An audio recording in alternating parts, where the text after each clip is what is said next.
night to Messina. He's very nearby this. He was not 3 leagues off when I left him. How many men have you lost in this action? But few many, sir, I have none of name. A victory is twice itself when the chief brings home full numbers. I find here that Don Pedro has bestowed much honor on a young Florentine called Claudio. Much deserved on his part. He hath borne himself beyond the promise of the age, doing in the figure of a lamb the feats of a lion. He hath indeed much better in exhortation than must be said with me, tell you how. I pray you, is Signor Montanto returned from war or no? I know none of that name, lady. There were none such in the army of any sort. What is it you ask for, niece? My cousin means Signor Benedict of Padua? He's returned and pleasant as ever he was. I pray you, how many men hath he killed and eaten in these wars? But how many hath he killed? For indeed I promise to eat all his killing. Faith, niece, you tax Signor Benedict too much. It will be meat with you, I doubt it not. He hath done a good service in these wars, lady. You had musty victual, and he hath helped to eat it. He is a very valiant trencherman. He hath an excellent stomach. And a good soldier too, lady. And a good soldier to a lady. But what is he to a lord? A lord to a lord, a man to man, stuffed with all honorable virtues. It is so. He is no less than a stuffed man. But as for the stuffing, well, we are all mortal. You must not mistake, my niece. There's a kind of merry war between Signor Benedict and her. They never meet if a skirmish of wit between them. Alas, he gets nothing by it. In our last conflict, 4 of his 5 wits went halting off, and now is the whole man governed with 1. Who's his companion now? He hath everyone a new sworn brother. He is in the company of the right noble Claudio. Oh, Lord, he will hang upon him like a disease. He is sooner caught than the pestilence than take one presently mad. God help the noble Claudio, if he is caught Benedict, it'll cost him £1,000 ere he be cured. I'll hold friends with you, lady. Do, good friend. You will never run mad, niece. No, not till a hot January. Don Pedro's approached. Good Signor Leonardo, you have come to meet your trouble. The fashion of the world is to avoid cost if you encounter it. Never came trouble to my house in light your grace. You embrace your charge too willingly. I think this is your daughter? Her mother hath many times told me so. Do you doubt her, sir, that you ask her? Signor Benedict, no, for then you were a child. You have a full Benedict. Truly, the lady fathers herself. Be happy, lady, for you are like an honorable father. If Signor Leonardo be her father, she would not have his head on her shoulders for all of Messina, as like him as she is. I wonder that you still be talking, Signor Benedict. Nobody marks you. What, my dear Lady Disdain? Are you yet living? Is it possible Disdain should die while she hath such meat food to feed it as Signor Benedict? Courtesy itself must convert to disdain when you come in her presence. Why, then courtesy is a turncoat. But it is certain that I am loved of all ladies, only you excepted. And I would that I could find it in my heart that I have not a hard heart, for truly, I love none. A dear happiness to women, they would else be troubled with a pernicious suitor. I thank God in my cold blood I'm of your humor for that. I would rather hear my dog bark at a crow than a man swear he loves me. And may God keep your ladyship stolen that mind, or else some gentleman or other shall escape a predestinate scratched face. Scratching would not make it worse, and for a face such as yours were. You are a rare parrot. A bird of my tongue is better than a beast of yours. I would that my horse at the speed of your tongue in such a continuer. But in God's name, go your way. I am done. You always end up the jade's trick. I know you of old. That is the sum of all, Leonardo. Good Signor Benedict and Signor Claudio. Signor Claudio. My good friend Signor Leonardo invited us all. I tell him we shall stay here at the least a month, and he heartily prays some occasion may detain us longer. Let me bid you welcome, my lord. Being reconciled with the prince, your brother, I owe you all duty. I thank you. I am not of many words, but I thank you. If your grace lead on, we will go together.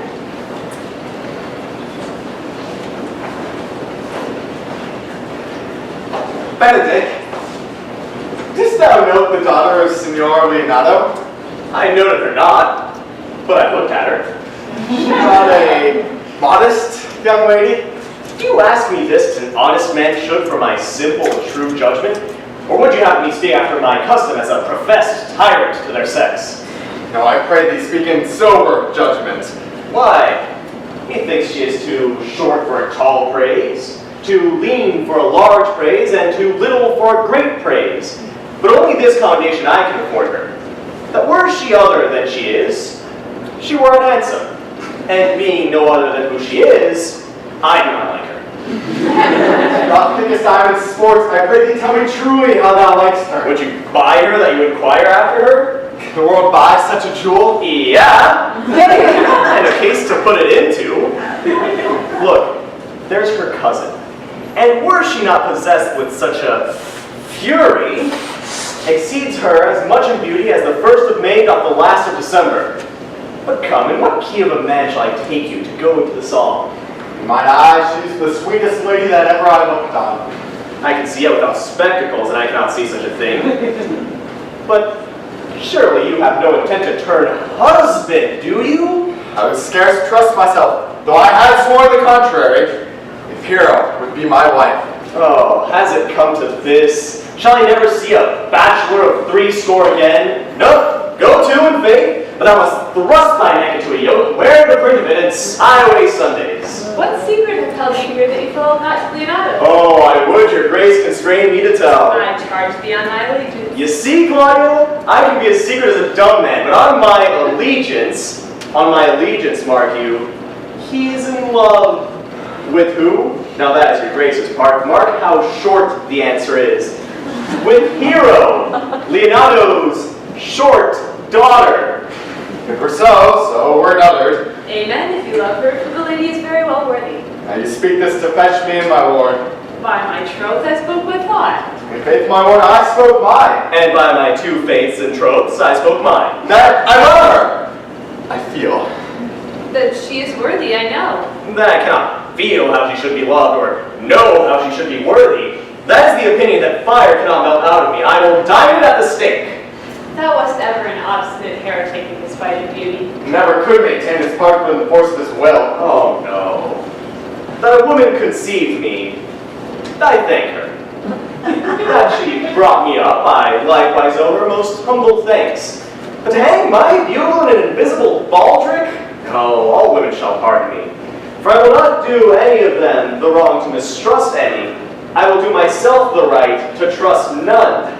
And the fine is, for which I may go the finer, I will forever live a bachelor.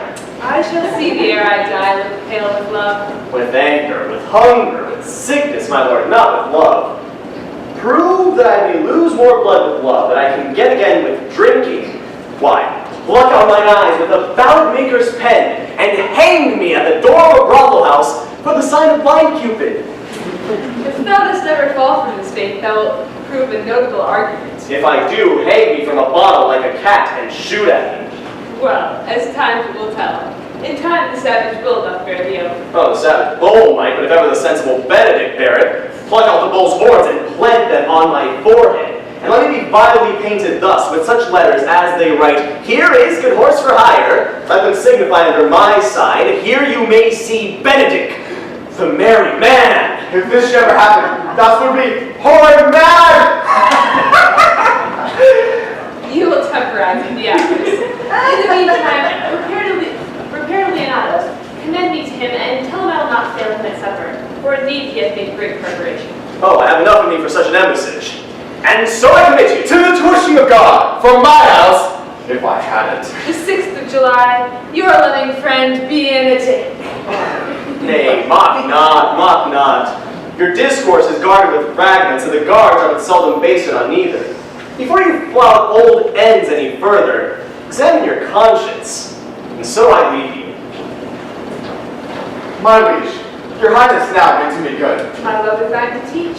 Teach it but how, and thou shalt see how apt it is to learn any hard lesson that may do thee good.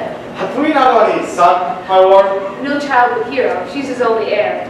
Dost thou affect her, Claudio? Oh, my lord, when you went onward on this ended action, I went upon you with a soldier's eye. That liked, but had a rougher task in hand than to drive liking to the name of love. But now I'm returned, and the spore thoughts have left their places vacant. The news come thronging, soft and delicate to sounds, all promising me how fair your girl was, saying, I liked her ere I went to war. Thou wilt be like a lover presently, and tired to hear with the book of words. If thou dost love fair Hero, cherish it, and I will break with her and with her father, and thou shalt have her. Is it not to this end that thou beganst to twist so fine a story? How sweetly you do minister to love. But lest my liking might too sudden seem, I would have sought it with a longer treatise. What need the bridge much broader than the flood? The fairest grant is the necessity. Look, what will serve as fit? once thou lovest, and I'll fit thee with the remedy. I know we shall have reveling tonight. I will assume my part in some disguise, and tell fair hero I am Claudio. Then in her bosom will I unclasp my heart, and take her hearing prisoner with the force and strong encounter of my amorous desires. Then, after, to her father will I break, and the conclusion is she shall be thine. In practice, let us put it presently.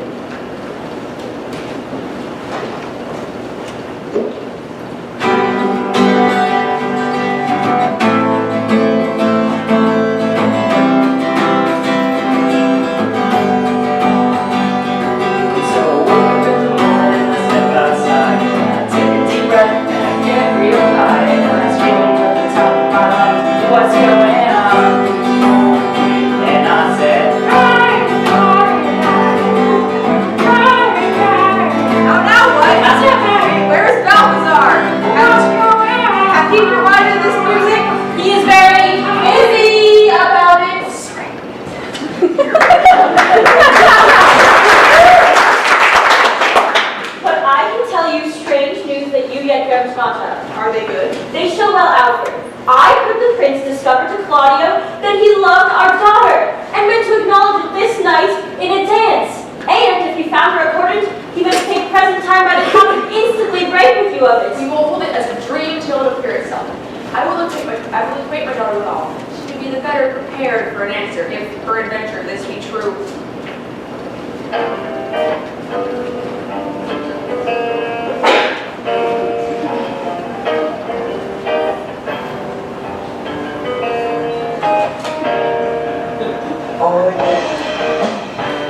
What's good here, my lord? Why are you thus sad? There is no measure to the occasion that breeds. Therefore, the sadness is without limit. You should hear reason. And when I have heard it, what blessing brings it? If not a present, my dear, patient sufferance.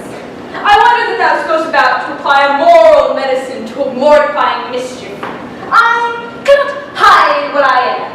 I must be sad when I have cause, and smile at no man's jests. Eat when I have stomach, and wait for no man's leisure. Sleep when I am drowsy, and tend on no man's business. Laugh when I am merry, and clog no man in his humor. You must not make full show that we do so without controlment. You have placed it out against your brother, and have taken him newly into his grace. Were it impossible you should take true root, but by the fair wife you make yourself, it is needful that you frame the season for your own harvest. I'd rather be a cankerhead than a rose in his grace, and it benefits my blood to be disdained of all, and to fashion a carriage to rob love from any. In this, though, it cannot be said that I am a flattering, honest man. It must not be denied that I am a plain, dealing villain. I am trusted with a muzzle, and enfranchised with a clog. Therefore, I have decreed not to sing in my cage. If I had my mouth, I would bite.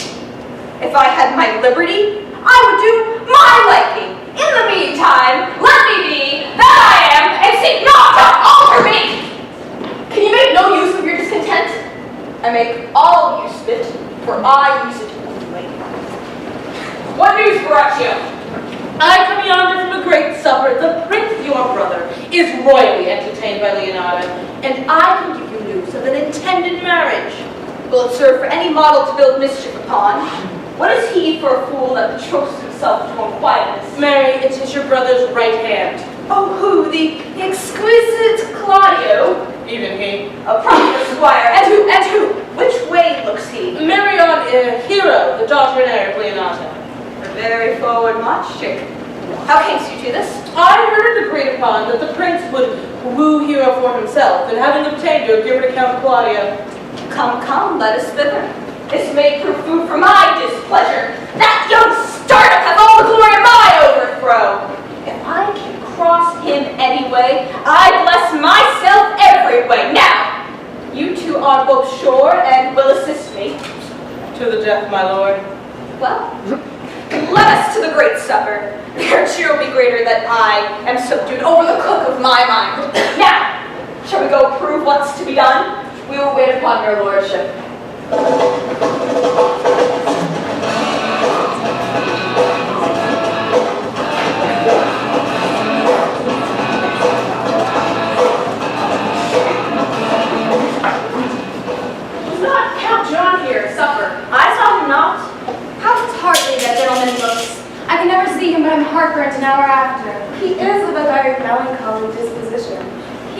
excellent man that were made midway between him and Signor Benedict. The one is too like an image and says nothing, the other too like my lady's eldest son, ever more tattling.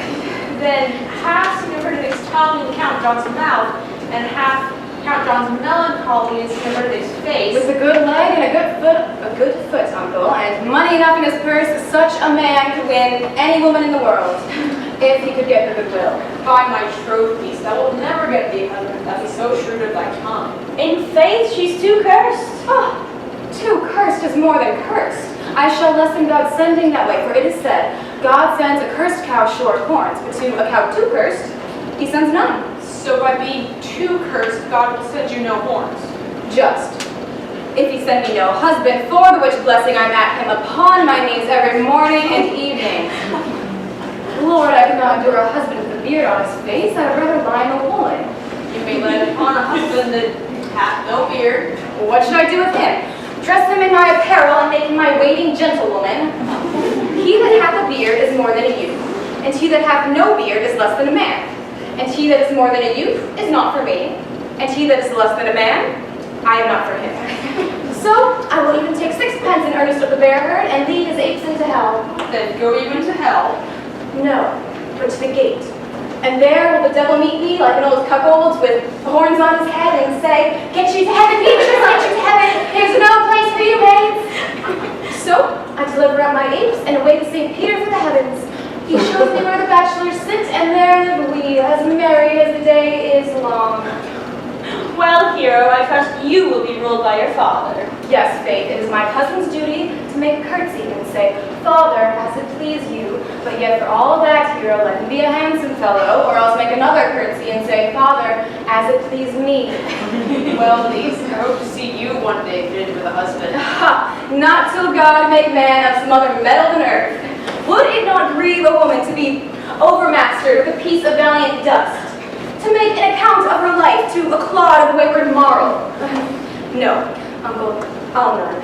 Adam's sons are my brethren, and truly I hold it a sin to match in thy kindred. Daughter, remember what I told you. The prince listed you in that kind. Know your answer.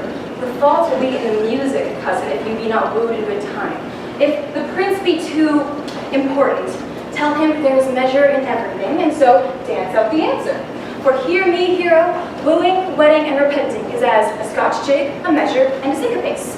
The first suit is hot and hasty, like a Scotch jig, and full as fantastical. The wedding, manly, modest as measure, full of state and ancientry. And then comes repentance, and with his bad legs falls into the syncopace faster until he sinks into his grave. Cousin, you apprehend passing shrewdly. I have a good eye, uncle. I can see a church by daylight. Revelers are entering. Make good room.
say so when I please. And when please you to say so. When I like your favor? Speak low if you speak low. I would you did like me. Oh, so would not I. For your own sake, for I have many ill qualities. Oh, which is one. I say my prayers I aloud. love you the better. May yours may cry, amen. God matched me with a good dancer. Amen. Oh, God, you're out of my sight when the dance is done. No more words. Look like a Will you not tell me who told you so? No! Humans, pardon me! Ha! Hoo! Nor will you not tell me who you are? Not now! Huh! Ha! That I was disdainful, that I had my good wits out of 100 merry tales. Why, this was Signor Benedict that said so. Who is he? Huh! I'm sure you know him well enough. Not I! Believe me! Did he never make you laugh? What kind of a man is he? Why, he is the prince's jester, a very dull fool. His only gift is in devising impossible slanders. None but the libertines delight in him, and the commendation is not in his wits, but in his villainy, for he will pleases men and angers them, and then they laugh at him, and they beat him, and I'm sure he's in the fleet somewhere. Or me. Well, when I see the gentleman, I'll tell him what you said. Oh, do. He'll but break a comparison or two on me, which, peradventure, not marked nor laughed at, strikes him into a melancholy. And then there's partridge wing saves, for the fool will eat no supper that night.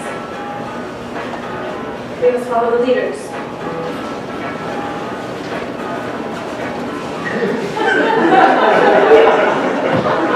My brother is amorous on Hero and has withdrawn to her father to break with him about it. All the ladies follow, but one visor remains. That is Claudio I never invited to marry. Are you not, Signor Benedict? You're well, Auntie. Signor, you are very near my brother in this love. I pray you, dissuade him from Hero. He is amorous on her. You would do the part of the honest man. How know you do well, sir? I heard him swear his affection. And so did I too, and he swore that he would marry with her tonight. Come, let us to the banquet.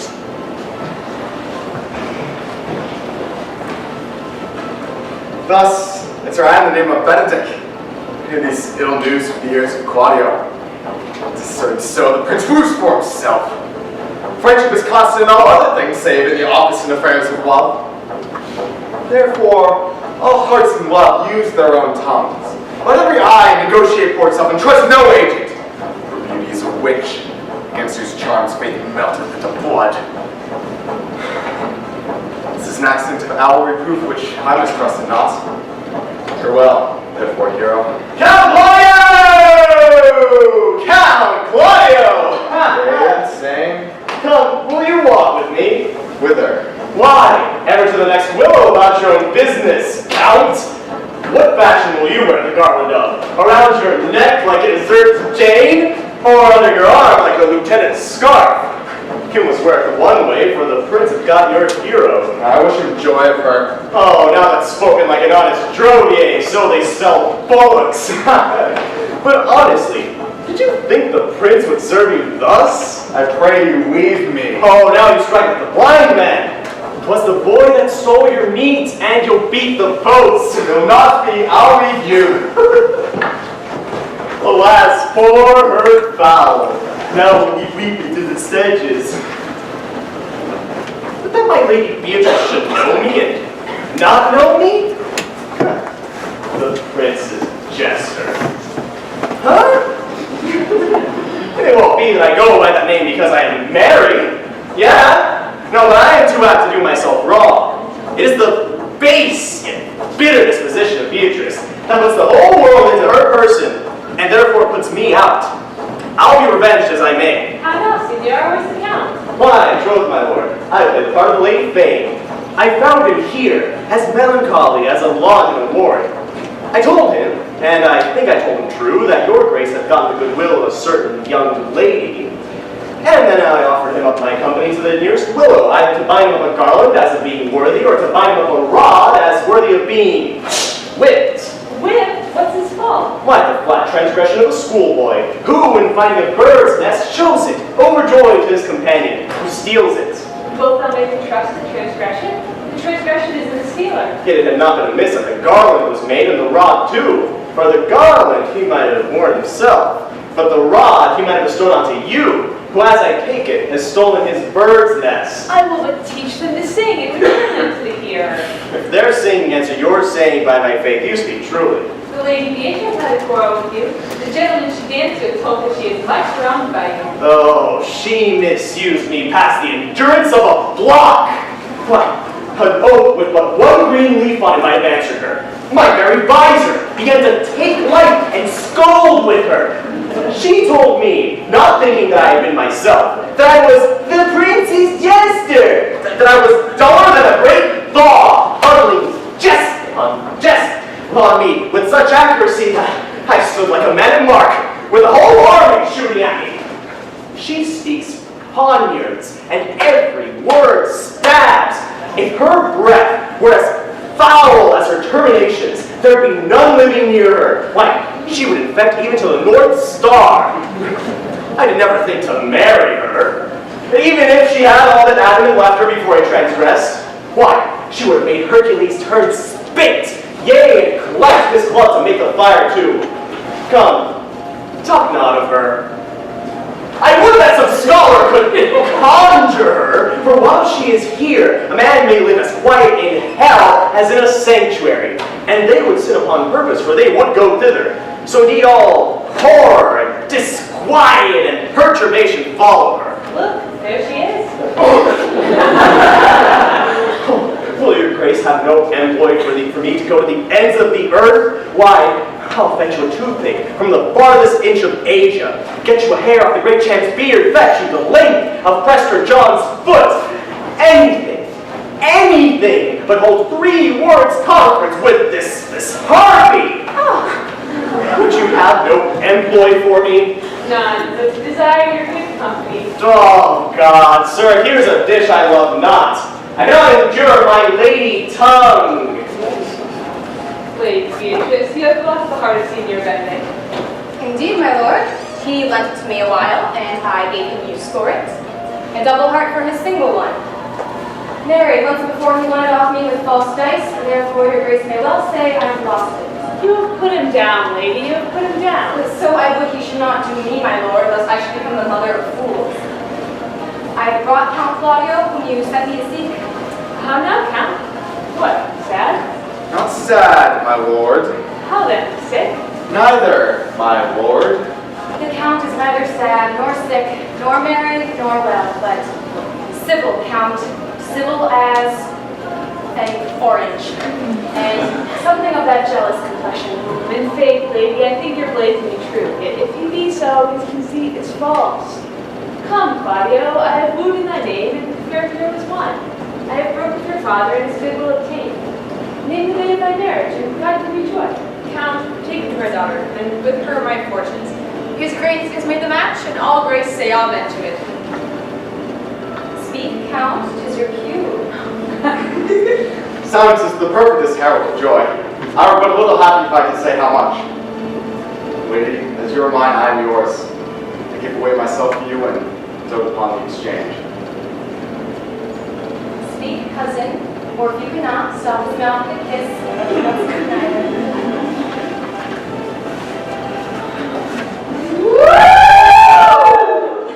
In faith, lady, you have a merry heart. Indeed, I make it poor fool that keeps on the windy side of care. My cousin whispers in his ear that he is in her heart. And so she doth. Good Lord, for alliance. Thus goes everyone to the world but I, and I am sunburnt. I may sit in a corner and cry, hey ho for a husband. Lady Beatrice, I will get you one. I would rather have one of your father's getting. Don't your grace have any brothers? Like you? Your father got excellent husbands if a maid can come by one. Will you have me, lady?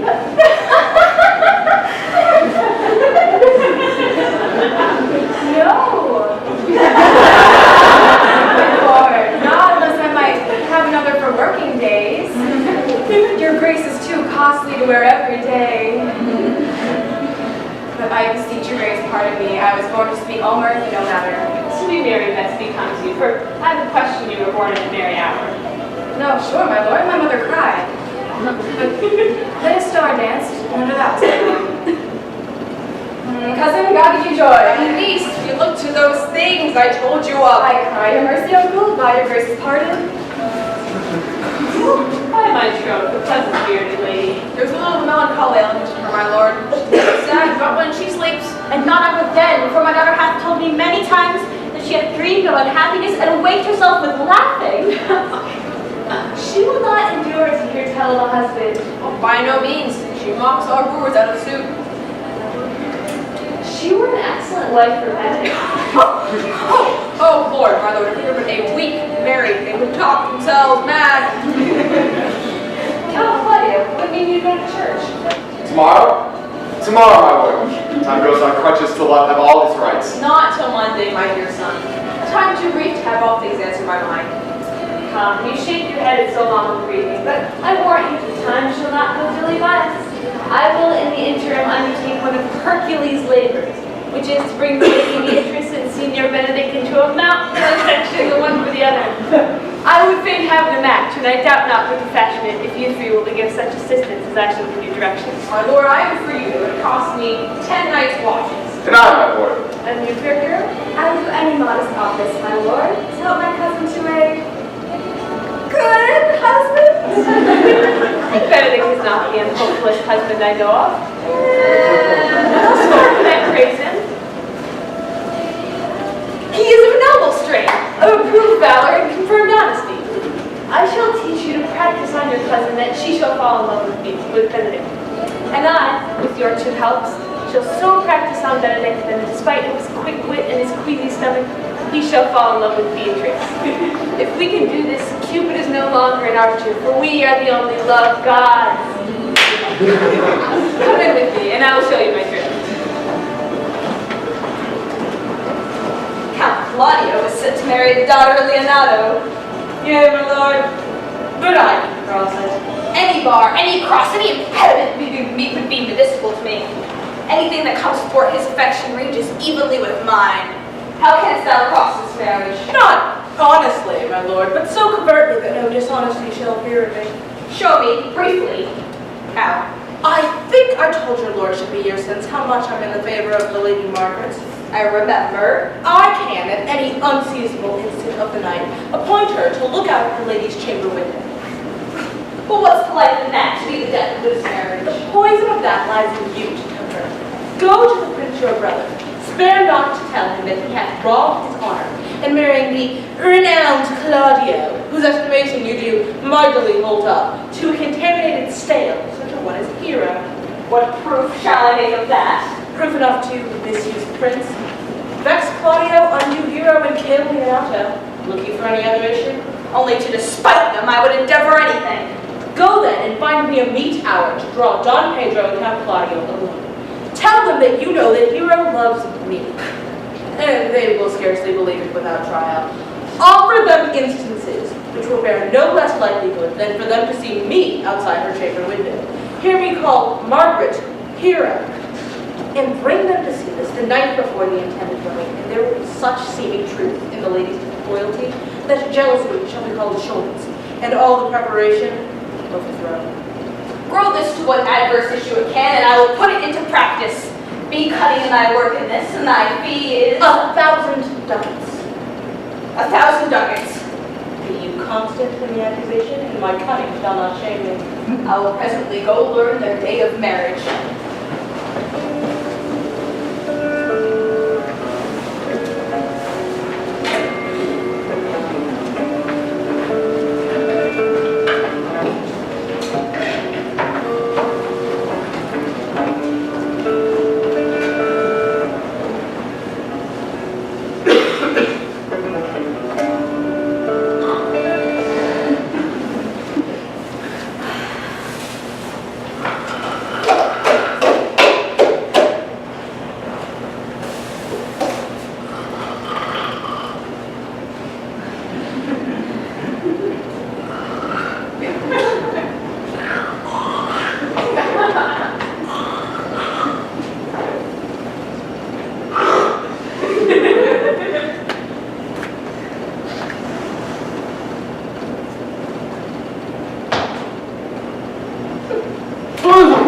Margaret! Signor? Margaret, in my chamber window lies a book. Bring it hither to me. I'm here already, sir. I know that, but I would like the hence and here again.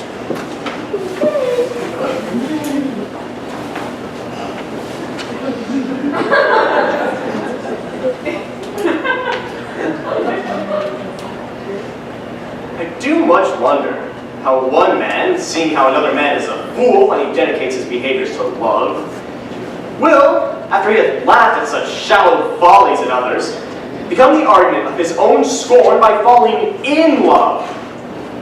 And such a man is Claudio.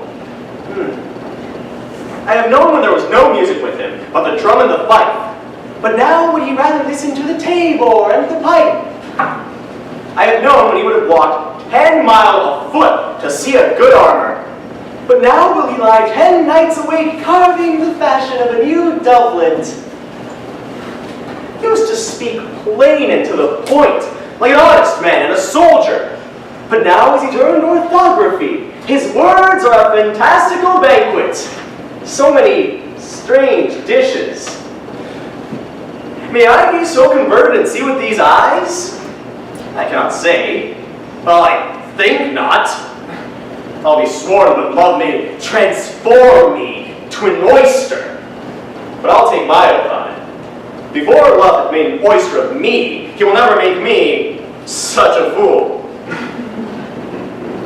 One woman is fair, yet I am well. Another virtuous, yet I am well. Another wise, yet I am well. Till all graces be in one woman shall not come in my grace.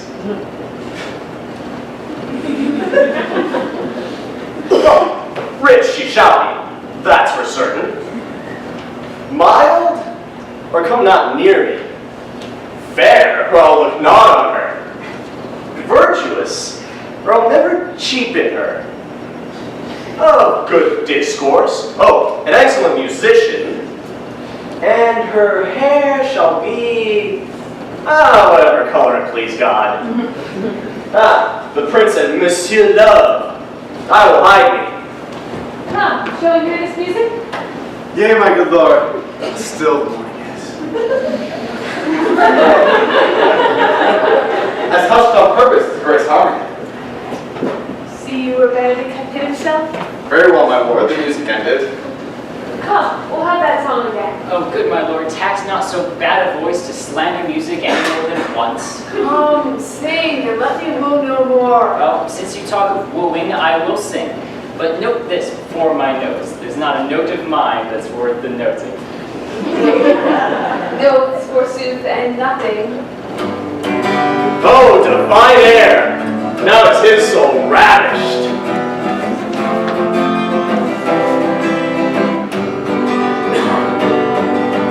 Sigh no more, ladies, sigh no more. Men were deceivers ever. One foot in sea and one eye shore. To one thing constant never. Sigh not so, but let them go. Be right body. Burning all your sounds of woe. Hey, naughty, naughty. Hey, naughty, naughty. Is it not strange how sheep's guts can hail men's souls out of their bodies? Sing no more, ditty, sing no more. Dumb, so dull and heavy. Lord of men is ever so. Summer first was maybe. Sigh not so, but let them go. Keep right body, burning all your signs of woe.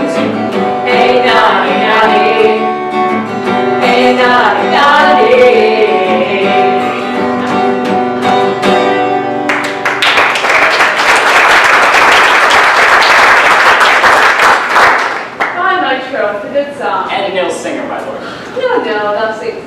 for a shift. If it were a dog that howled thus, they would have hanged him. Dost thou hear, Balthazar?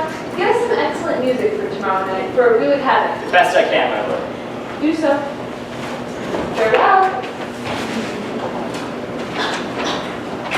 Leonardo, what was it you told me the other night? That your niece, Lady Beatrice, was in love with Signor Benedict? Oh, I never did think that lady would have loved any man. No, nor I neither, but most wonderful, she so dote on Signor Benedict, whom she hath in all outward behavior seemed never to abhor. Is this true? Sits the wit in this corner? By my troth, my lord, I cannot tell what to think of it, but she loves him with an enraged affection. It is past the infinite of thought. Maybe she doesn't counterfeit. Faith, like enough. Oh God, counterfeit? There was never counterfeit of passion, came sort of the like of passion as she discovers it. What? What effects of passion shows she? Faith, though look well. This fish will bite. Vex, my lord. Well, she will sit.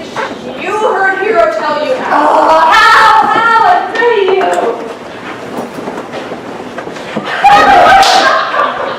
You amaze me. I would have thought her invincible against all assaults of affection. I would have sworn she was, my lord, especially against Benedict. But has she told her anything of her love? No, and swears she never will. That's her torment. 'Tis true indeed, so your daughter says.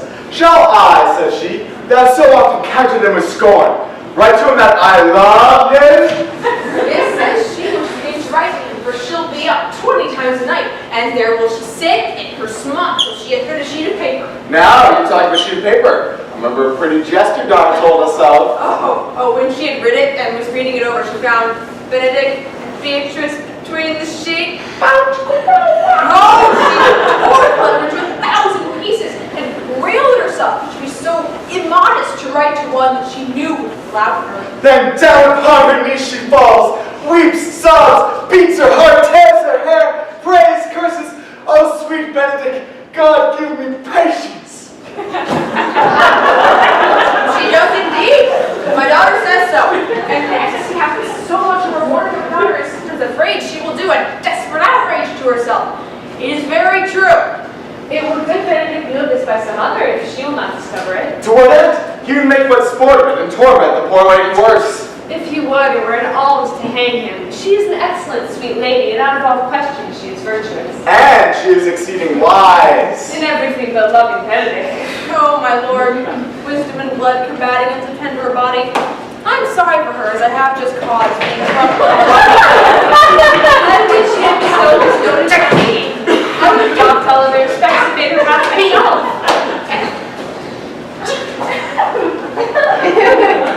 But shall we go tell them this? See what you will say? Very good, thank you. Hero thinks sure she will die, for she says she will die if he loves her not, and she will die ere she make her one known, and she will die if he woos her, rather than she will obey one breath of her accustomed crossness. She doth very well. If she do make tender of her affection, it is very possible he'll scorn it, for the man, as you know, hath a contemptible spirit. He's a very proper man. He hath indeed a good outward happiness. Before God, and in my mind, very wise. He hath indeed some sparks that are like wit. And I take him to be valiant. Well, I am sorry for your niece. But shall we go seek Benedict and tell him of her love? Never tell him, my lord. Let her wear it out with good counsel. Nay, that's impossible. She would work her heart out first. Let it cool a while. We will hear further of it by your daughter. I love Benedict well, but I wish he would modestly examine himself to see how unworthy he is to have such an excellent lady. My lord, can you walk? Dinner is ready. If he does not dote on her upon this, I will never trust my expectation. Now must the same net be spread for Beatrice, and that must Margaret and your daughter carry. The sport shall be when they have one an opinion of another's dotage, and no such matter. I'll just send her to call him into dinner.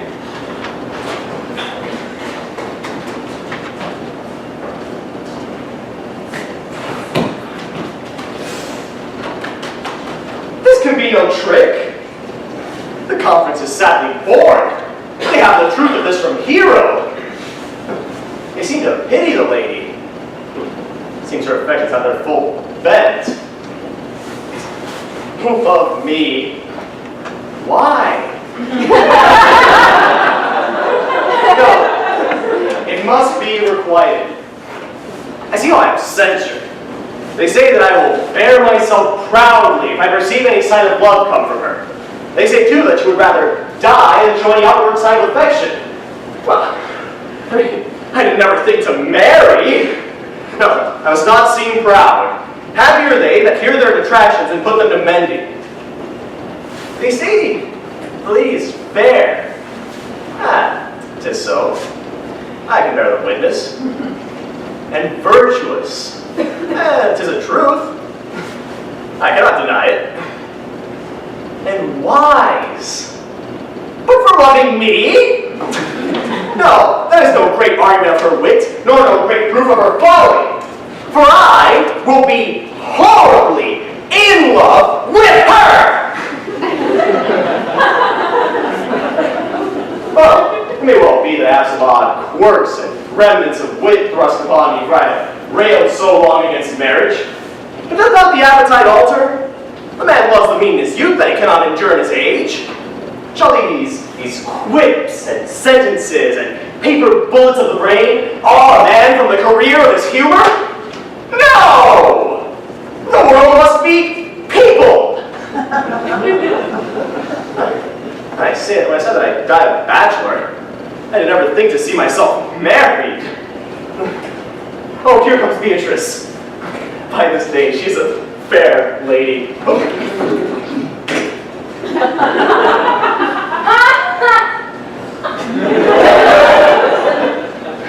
I do spy some marks of love in her. Against my will, I am sent to bid you come in to dinner. Sweet Beatrice, I thank you for your pains. I took no more pains for those thanks than you took pains to thank me. If it had been painful, I would not have come. Oh, so you take pleasure then in the message. Yea, just as much as you may take upon a knight's point and choke a doll withal. Oh, you. You have no stomach, senor. Oh. Fare you well.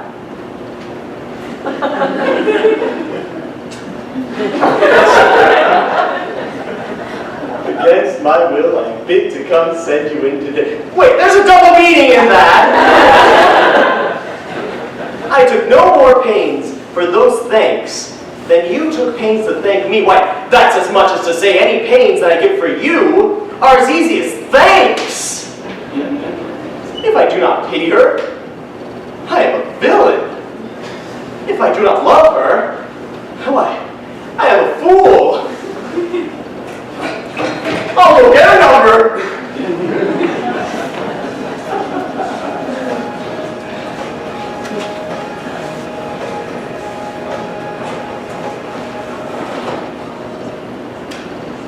Good mother, run me to the parlor. There shall you find my cousin Beatrice proposing with the Prince and Claudio. Whisper her ear and tell her, I and Margaret walk in the orchard and our whole discourse is all of her.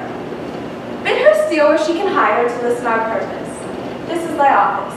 Fare thee well and leave us alone. I'll make her come, I warrant you, presently. Now, Margaret. When Beatrice doth come, our talk must only be of Benedict. When I do name him, let it be thy part to praise him more than any man can merit. My talk to thee must be how Benedict is sick in love with Beatrice. Of this matter is little Cupid's crafty arrow made that only wounds by hearsay. Now begin, for look where Beatrice, like a lapwing, runs close by the ground to hear our conference. Fear you not, my part of the dialogue, lady. Then go we near her. No, truly, Margaret, she is too disdainful. I know her spirits are as coy and wild as haggards of the rock. But are you sure that Benedict loves Beatrice so entirely? So says the prince and my new betrothed lord. And did they bid you tell her of it, lady? They did entreat me to acquaint her of it, but I persuaded them, if they loved Benedict, to wish him wrestle with affection and never to let Beatrice know. Why did you so? Doth not the gentleman deserve as full as fortunate a bed as ever Beatrice shall couch upon?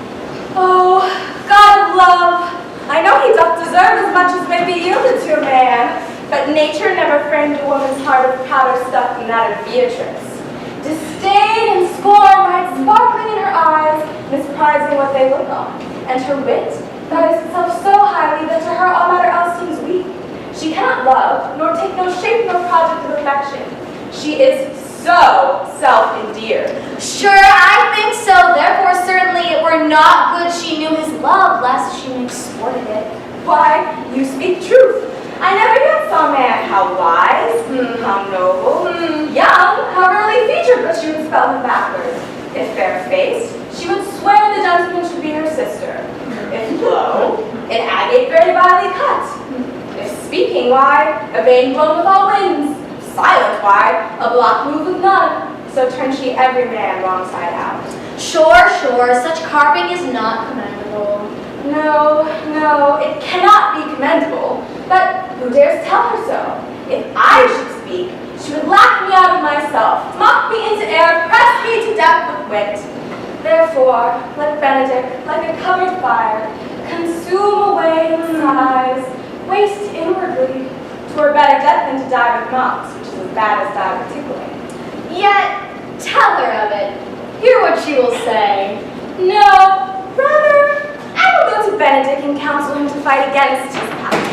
And, truly, I'll devise some honest slanders to stain my cousin with. One doth not know how much an ill word may poison liking. Oh, do not do your cousin such a wrong. She cannot be so much without true judgment, having so swift and excellent a wit as she is prized to have, as to review so rare a gentleman as Signor Benedict.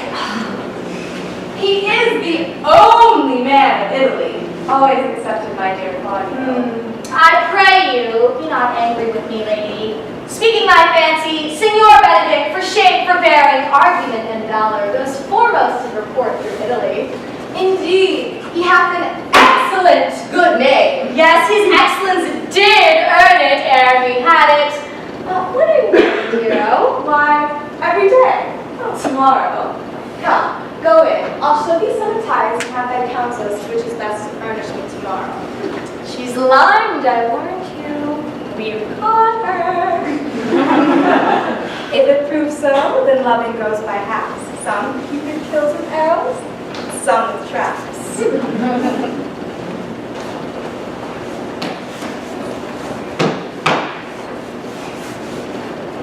What fire is in my ears? Can this be true? Stand I condemned of pride and scorn so much? Contempt? Farewell, maiden pride, adieu. No glory lives behind the backs of such. And Benedict. Love on, I will requite thee, taming my wild heart to your loving hand. If thou dost love, my kindness shall incite thee to bind our loves up in a holy band. For others say thou dost deserve, and I believe it. Better than accordingly.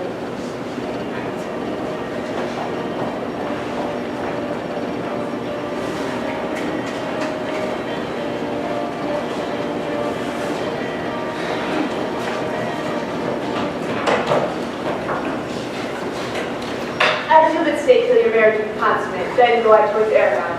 I'll bring you thither, my lord, if you'll vouchsafe me. No, that would be as great a soil on the new gloss of your marriage as to show a child his new coat is forbidden to wear it. I will be bold with Benedict, who from the crown of his head to the sole of his foot is all mirth. He hath twice or thrice cut Cupid's bowstring, and the little hangman dare not shoot at him. His heart is a bell, and his tongue is a clapper, for what his heart thinks, his tongue speaks. Gallants, I'm not as I have been. So say I. Methinks you are sadder. I hope you be in love. There's no true drop of blood in him to be truly tempted with love. If he be sad, he wants money. I have the toothache. Draw it. Hang it. You must hang it first and draw it afterwards. What? Sigh for the toothache? Well, we can all master grief, but he who has it. Yes, say I. He's in love. Hath any man seen him at the barber's? No, but the barber's man hath been seen with him. Indeed, he looks sure that he did by the loss of the beard. Nay, he rubs himself out with civet. Can you smell him out by that? This is much as to say the sweet use and love. The greatest notice is melancholic. What does he want to wash his face? Yea, or to paint himself, for the which I hear what they say of him. Nay, but his jesting spirit, which is now crept into a lute string and now governed by stops. Indeed, that tells a heavy tale for him. Conclude, he is in love. Nay, but I know who loves him, So would I too. I warrant one that knows it not. and his ill conditions, and despite of all, dies for him. She shall be buried with her face upward. Is this no pity for the toothache?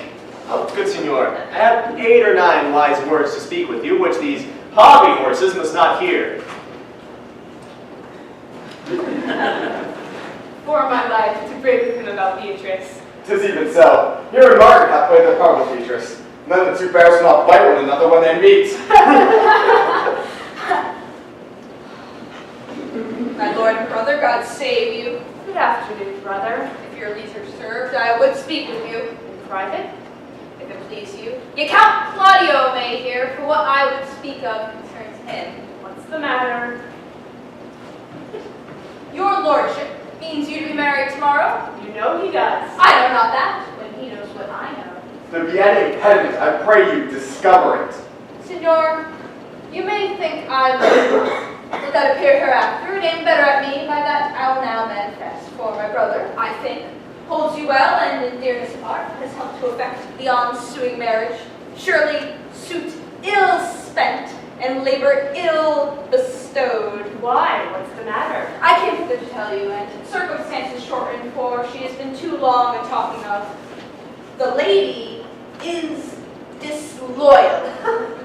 Hero? Even she, your hero, Leonardo's hero, every man's hero. Disloyal? The word is too good to paint out her wickedness. I could say she were worse. Think you of a worse title, and I will fit her to it. Go but with me, and see her chamber window entered, even the night before her wedding day. If you love her then, tomorrow wed her. But it would better suit your honor to change your mind. May this be so? I will not think it. If you do not trust that you see, confess not that you know. If you will but follow me, I will show you enough. And when you have seen more and heard more, proceed accordingly. If I should see anything tonight, why, I should not marry her. Tomorrow, in the congregation where I should wed her, there will I shame her. And as I joined with thee to obtain her, so will I join with thee to disgrace her. I will disparage you no further until you are my witnesses. Bear it coldly, but till midnight, and let the issue solve itself. Oh, day untowardly turned. Mischief strangely thwarting. Oh, plague, right well prevented. So will you say when you have seen the sequel.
Just standing up.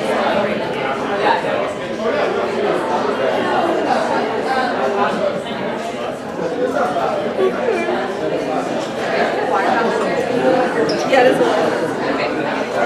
Oh, wait, we've got you guys go. I think just go out with each other, like sharing some of that. Yeah, Catherine, go take some water. I'll be here.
By my will, I would not hang it off much more any man who hath any honesty. not seeing him.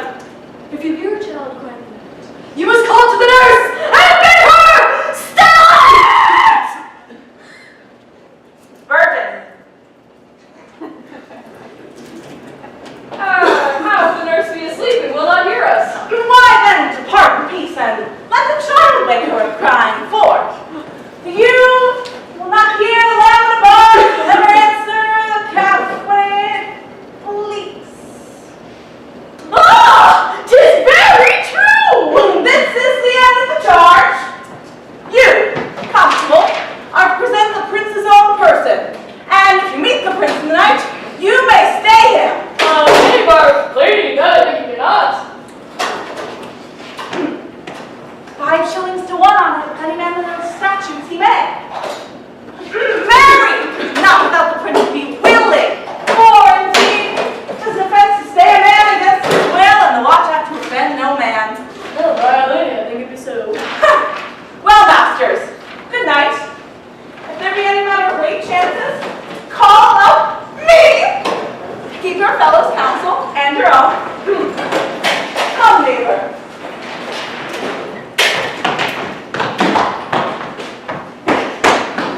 Well, read our charge. Let's go stay here till 2 and then I'll go to bed. Word! Honest neighbors, I pray you, watch about Signor Leonato's door, for, the wedding being there tomorrow, there's a great coil tonight. Adieu! Bless you. Be vigilant, I beseech you.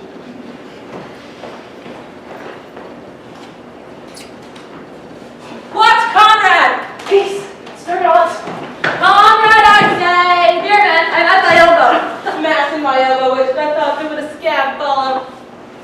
I'll owe thee an answer for that. Now forward with thy tale. Stand thee close, and I will, like a true drunkard, utter all to thee. Some treason! Yet stand close. Therefore, know that tonight I have earned of Don John 1,000 ducats. Is it possible any villainy should be so dear? Thou shouldest ask if it's possible for any villainy to be so rich. For when rich villains have need of poor ones may make what friends they will. I wonder at it. That shows thou art unconfirmed. Thou knowest that the fashion of a doublet or a cloak or a hat is nothing to a man. Yes, the fashion is the fashion. I may as well say the fool is the fool. But dost thou not see what a deformed thief this fashion is? Did thou hear somebody? Cuckoo! Cuckoo! I'm just a bird too! I think it's a bird on the house. But no, that tonight I have wooed the Lady Margaret by the name of Hero. She leans out her mistress's chamber window and bids me 1,000 times good night. I tell this tale happily. I should first tell thee how the Prince and Claudia, planted, placed, and possessed by my master Don John, saw far off this amiable encounter.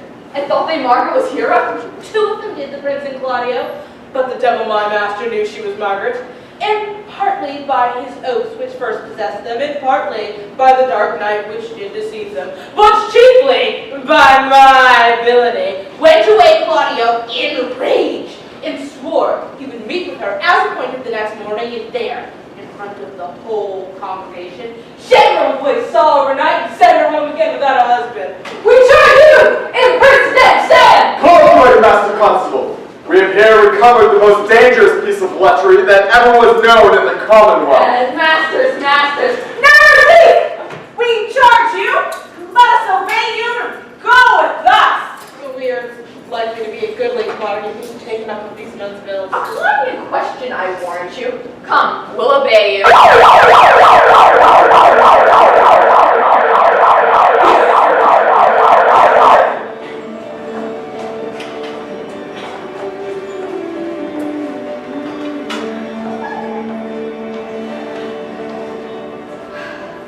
Good mother, wake up cousin Beatrice and desire her to rise. I will. And bid her come hither. Well, Troth, I think your other rabbano were better. No, pray be good, Meg. I'll wear this. By my troth, it's not so good, and I warrant your cousin will say so. My cousin's fool not another. I'll wear none but this. I like the new tie gift. The hair would have thought browner. And your gown's the most rare fashion in faith. I saw the Duchess of Milan's gown at the Caruso. Oh, that exceeds, they say. Oh, it's but a nightgown in respect of yours. Cloth of gold and cuts, laced with silver, set with pearls, down sleeves, side sleeves, and skirts round with a bluish tinsel. But for a fine, quaint, graceful, and excellent fashion, yours is worth 10 on it.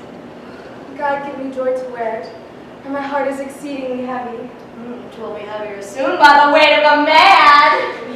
Fire upon thee, art not ashamed? Of what, lady? How speaking honorably? Is not marriage honorable in a beggar? Is not your lord honorable without marriage? If bad living do not rest true speaking, I'll offend nobody. Is there any heart heavier for a husband? None, I think. And it be the right husband and the right wife. Otherwise, 'tis light and not heavy. Ask my lady Beatrice, else here she comes. Good morrow, coz. Good morrow, sweet hero. Why, how now? Do you speak in the sick tune? I am out of all of your tunes, methinks. Well, clap to sing the light of love that goes without a burden. You sing it and I'll dance it. 'Tis almost 5 o'clock, cousin. 'Tis time you were ready.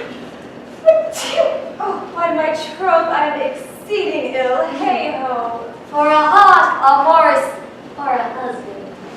What means the fool? Oh, nothing but God send everyone their heart's desire. These gloves the Count sent me are of an excellent perfume. I am stuffed, cousin. I cannot smell.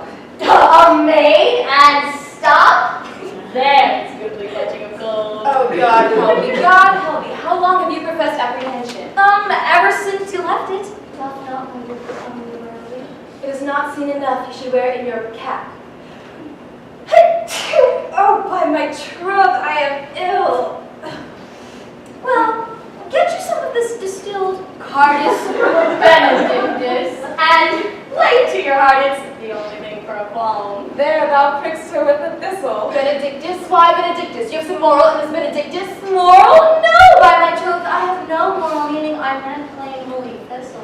You make pretense that I think you are in love. Nay, by our lady, I am not such a fool to think what I list, nor I list not to think what I can, nor indeed I cannot think if I would think my heart at thinking that you are in love, or that you will be in love, or that you can be in love. Yet, Benedict was such another, and now he has become a man. He swore he would never marry, and yet now, in spite of his heart, he eats his meat without grudging. And how you may be converted, I know not, but methinks you look with your eyes as other women do. Oh, what pace is this that thy tongue keeps? Not a false gallop. Hero, withdraw. The prince, the count, Senior Benedict, Don John, all the gowns of town are come to take you to church. Help to dress me? Good cuz, good Meg?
have to say.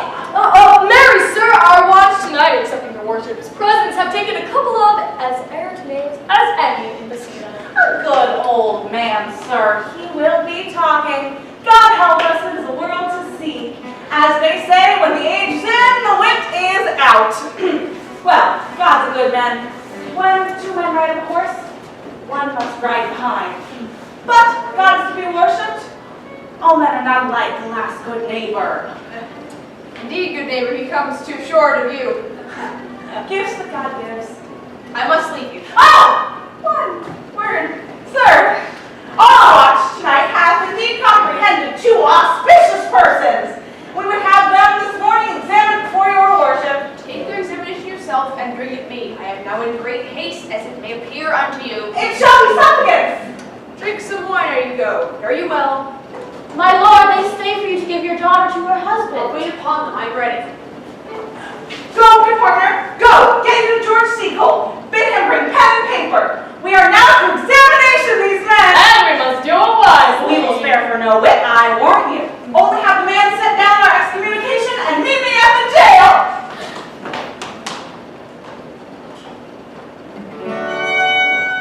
Come, Friar Francis, only to the play, be brief, only to the playing forward marriage, and you shall recount our particular duties afterward.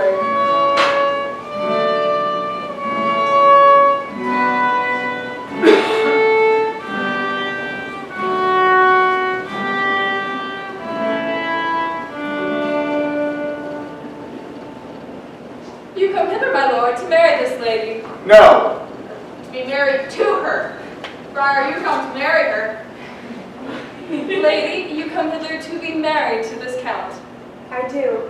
If either of you know any inward impediment why you should not be conjoined, I charge you on your souls to utter it. Know you any hero? None, my lord. Know you any, Count? I dare make his answer none. What men dare do, what men may do, what men dare do not know what they do. What now, interjections? Stand by, friar. Leonardo, by your leave, will you with free and unconstrained soul give me this maid, your daughter? As freely son as God could give her me. And what have I to give you back? Whose worth may counterpoise this rich and precious gift? Nothing, unless you render her again. Sweet prince, you earned me noble thankfulness. There, Leonardo, take her back again! Giving up this rotten orange to your friend, just but the sign and semblance of her honor. Behold, how like a maid she blushes here. But what authority and show of truth can cunning sin cover herself withal? Would you not swear, all you that see her, that you were made by these exterior show? For she is none. She knows the heat of luxurious bed. Her blush is guiltiness, not modesty. What do you mean, my lord? Not to be married, not to be my soul to the proof wanted! Dear my lord, if you and your own proof have vanquished the resistance of her youth or made defeated her virginity. I know what you would say. If I had known her, you'd say she didn't embrace me as a husband, and so extenuate the forehand sin. No, Leonardo, I never tempted her with words too large. As a brother to a sister, showed her bashful sincerity and comely love. And seemed I ever otherwise to you? I don't know if you see me, I will fight against it! Seems to me as Diane and her lord, as chaste as is the bud and earth be blown. You're more intemperate in your blood than Venus. Those pampered animals who rage in silent sensuality. Is my lord well that he doth speak so wise? Sweet prince, why speak not you? What should I speak? I stand dishonored to have gone about to link my dear friend to a common stale. Are these things spoken, or do I dream? Sir, these words spoken of are true. This looks not like a nuptial. True. Oh, God! Leonardo, stand out here. Is this the prince? Is this the prince's brother? Is this face yours or our own? All this is so, but what of this, my lord? Let me but move one question to your daughter. By that fatherly and kindly power that you have in her, bid her answer truly. I charge thee do so, as thou art my child. Oh God, defend me. How am I beset? What kind of catechizing call you this? To make you answer truly to your name. Is it not Hero? Who can blot that name with any just reproach? Marry that can Hero. Hero can blot out Hero's virtue. What man was he talked with you yesterday, out at your window betwixt 12 and 1? Now if you are a maid, answer to this. I talked with no man in that hour, my lord. Why then you are no maid. Leonardo, I'm sorry you must hear this. On mine honor, myself, my brother, and this grieving count could see her, hear her, talk with the ruffian at her chamber window at that hour last night, who hath indeed, most like a liberal villain, confessed to the violent encounters they have had 1,000 times in secret. Fine. These words are not to be spoken of, not to be named. There's not chastity enough in language without offense to utter them. Thus, pretty lady, I am sorry for thy much misgovernment. Oh, hero, what a hero hast thou been! Half thy outward graces have been placed about thy thoughts and counsels of thy heart. Whose faith you almost foul. Spare. For well that pure piety and impious purity, they are like all the gates of love. On my eye which shall conjecture hang, to turn all purity into thus of harm. Never shall they more be gracious. Hath no man's dagger here point for me? How now, hero? How first sink you down? Come, let us go, lest these things come thus to light and smother her spirits up. How doth the lady? Dead, I think. Help, uncle! Hero, my hero. Uncle! Senor Benedict? Friar? O fate, take not away thy heavy hand. Death is the fairest cover for her shame that may be wished for. Come now, hero. Have comfort, lady. Dost thou look up? Yea, wherefore should she not? Wherefore? Why, does not every earthly thing cry shame upon her? Could she here deny the story that is printed in her blood? Do not live, hero. Do not open thine eyes. For if I think thou wouldst not quickly die, while thy spirits were stronger than thy shames, myself would, on the myriad of reproaches, strike at thy life! Grieved I had but one. Should I for that in frugal nature's frame? Oh, one too much fighting! Why had I won? Why ever wast thou lovely in my eyes? Why had I not with charitable hand shook up a beggars to my gates, who smirched thus and mired with me? I might have said, no part of it is mine. This shame derives itself from unknown loins. But mine, and mine I loved, and mine I praised, and mine I was proud on, mine so much that I myself was to myself mine. Not mine, valuing of her. Why, she is fallen into a pit of ink, and the wide sea hath drops too few to wash her clean again, and salt too little which may season and give to her foul tainted flesh. By my part, I am so attired in wonder I know not what to say. Oh, on my soul, my cousin is belied. Were you her bedfellow last night, lady? No, truly not, though until last night I have this past 12 months been her bedfellow. Confirmed. Oh, it is stronger ages before barred up with ribs of iron. Would the two princes lie, and Claudia lie, who loved her so that speaking of her foulness washed it with tears, and sprung her, let her die! Hear me a little, for I have only been silent so long and given way unto this course of fortune by noting of the lady. I have marked 1,000 blushing apparitions to start into her face. 1,000 innocent shames and angel whiteness beat away those blushes, and in her eye there hath appeared a fire to burn the error that these princes hold against her maiden truth.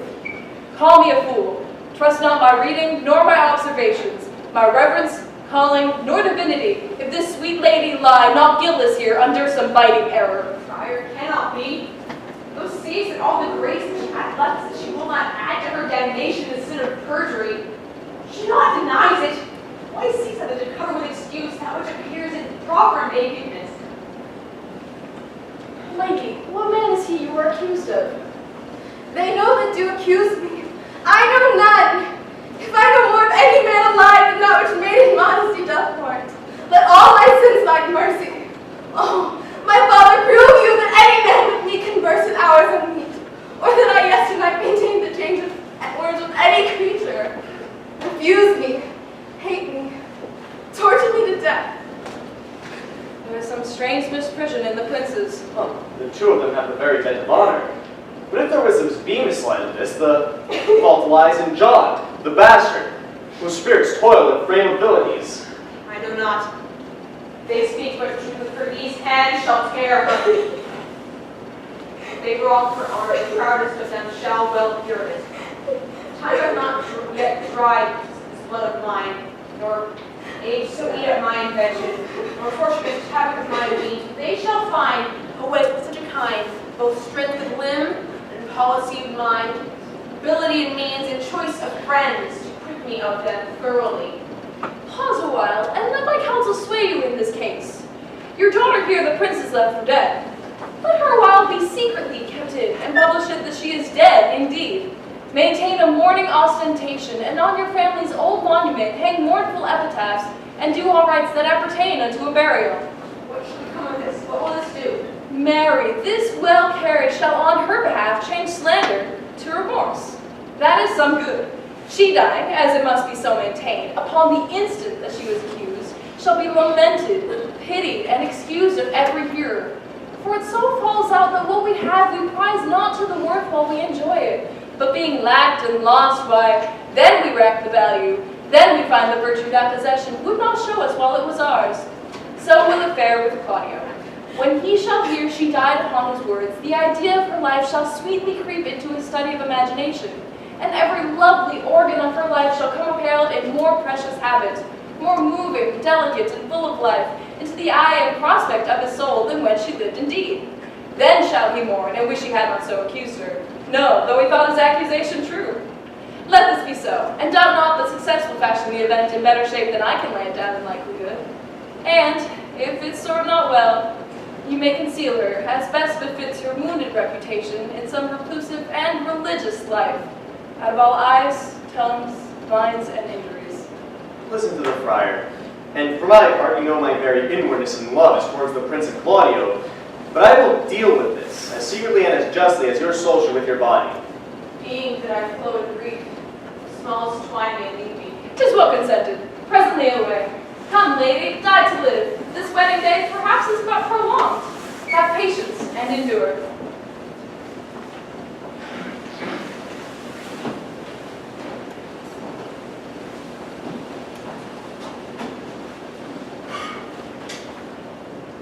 Beatrice, have you wept all this while? Me, my lord, and I will weep a while longer. Oh, I would not desire that. You have no reason, I do it freely.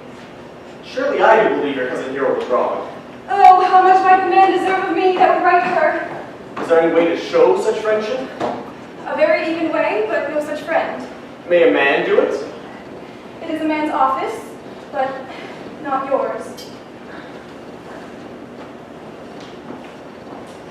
I love nothing in the world as well as you. Is not that strange? As strange as the thing I know not. It were as possible for me to say I loved nothing so well as you, but believe me not. And yet, I lie not. I confess nothing, nor I deny nothing. I'm sorry for my cousin. Beatrice, by my troth, thou lovest me. Do not swear and eat it. I will swear that you love me, and I will make you eat it that says I love not you. Will you not eat your word? With any sauce that can be devised to it, I protest I love thee. Why then, God forgive me. What offense, sweet Beatrice? You have stayed me in a happy hour. I was about to protest I loved you. Well then do so, with all thine heart. I love you with so much of my heart that none is left to protest. Come, bid me do anything for thee. Kill Claudio. Not for the wide world. You kill me to deny a farewell. Tarry, sweet Beatrice. I'm gone though I am here. There is no love in you. I pray you let me go. Beatrice. In faith, I will go. We'll be friends first. You dare easier be friends with me than fight with mine enemy. It's Claudio, thine enemy. Well, is he not approved in the height of a villain that slandered, scorned, dishonored my kinswoman? Oh, that I were a man, what? Bear her in hand until they come to take hands, and then with public accusation, uncovered slander, unmitigated rancor. Oh, God, that I were a man! I would eat his heart in a heart of Tarry, Beatrice. Talk to the man at a window, what proverbs say? Beatrice. Sweet hero, she is wronged, she's slandered, she's undone. Hey, but Beatrice. Princes and counties, surely a princely testimony, a goodly compact, sweet gallant, surely. Oh, that I were a man for his sake, or that I had any friend who would be a man for my sake. But manhood is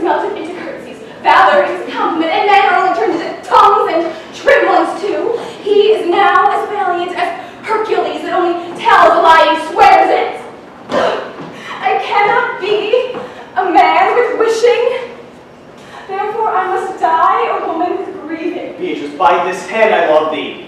Use it for my love some other way than swearing by it. Think you, in your soul, that Count Claudio hath wronged Hero? Yea, as sure as I have a thought or a soul. Enough. I am engaged. I will challenge him. I will kiss your hand. And I'll leave you. By this hand, Claudio shall give me a dear account. As you hear of me, so think of me. Now go and comfort your cousin. I must say that she is dead.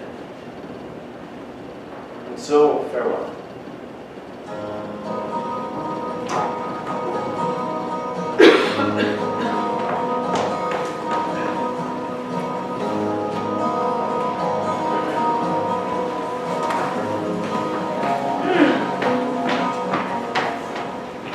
Has our whole assembly appeared? Which be the malefactors? Marry, that am I and my partner. Nay, that's certainly of the exhibition to examine. But which are the offenders that are to be examined? Let them be called before the master constable. Yea, Mary, let them come before me.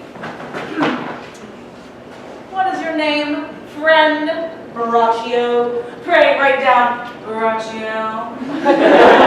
Yours, Sierra. I'm a lady, sir, madam, and my name is Conrad. Write down, Master. Lady, Conrad. Masters, do you serve God?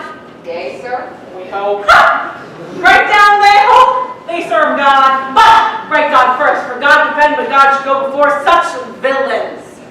Masters, it is proved already you are little better than false knaves. How answer you for yourselves? Mary, I say we are none. A marvelous witty lady, but I will go about with her. Come you hither, sir. A word in your ear. I say to you, it is thought you are false knaves! I say to you, we are. None. Well, stand aside. For God, they are both in a tale. Have you written down that they are none? Master constable, you go not the way to examine. You must call forth the watch that are their accusers. Yea, Mary. That's the eftest way. Let the watch come forth. Master, I charge you, in the prince's name, accuse these men. This man said, sir, that Don John, the prince's brother, was a villain.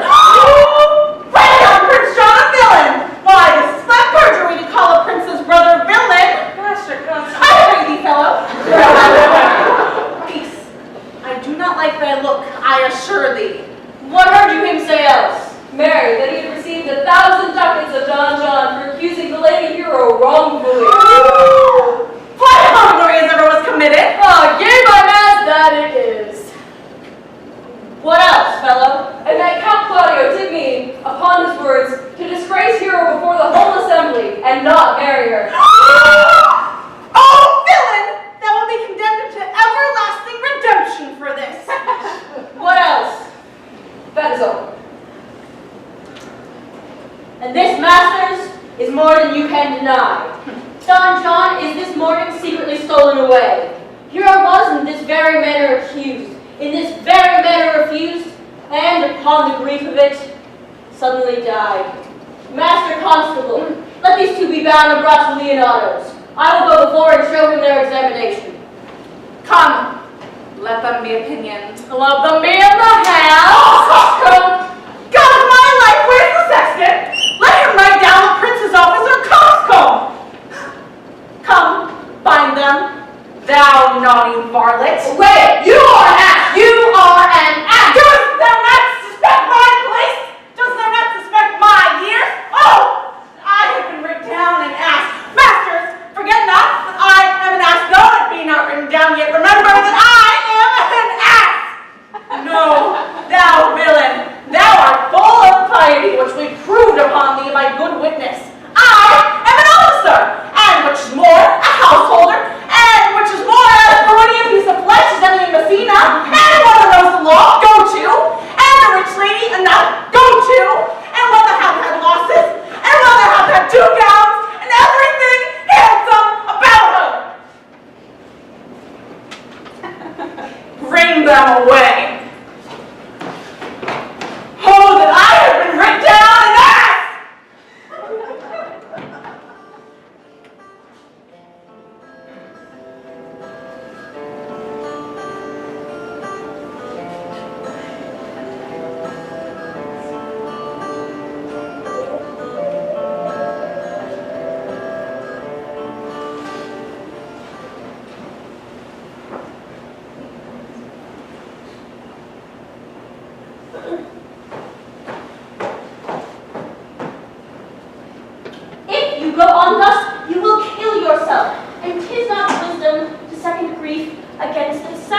pray thee cease thy counsel, which falls into my ears as proverbs as water in a sieve. Give not me counsel, nor let no comfort delight my ear, but such a one whose wrongs do suit with mine. Bring me a father who so loved his child, whose joy of hers overwhelmed lifeline to bid him speak of patience. If such a one measures woe with length and breadth of mind, let it answer every strain for strain, as thus for thus, and such a grief for such. Such a one may smile and stroke his beard, patch grief with proverbs, make his fortune drunk with candle wasters, bring him yet to me, and I of him will gather patience. There is no such man. For men can counsel and speak comfort to that grief they themselves not feel. But tasting it, the counsel turns to passion. Charm ache with air and agony with words. No, it is all men's office to speak patience to those that wring under the load of sorrow. But no man's virtue nor sufficiency can be so more when he shall do the like himself. Therefore give me no counsel. My griefs cry louder than advertisement. Therein do men from children nothing differ. I pray thee peace. I will be flesh and blood. There was never yet philosopher that couldn't endure the toothache patiently. Yet bend not all the harm upon yourself. Make those that do offend you suffer too. There thou speakst reason. Nay, I would do so. My soul doth tell me Hero is belied, and that shall Claudio know.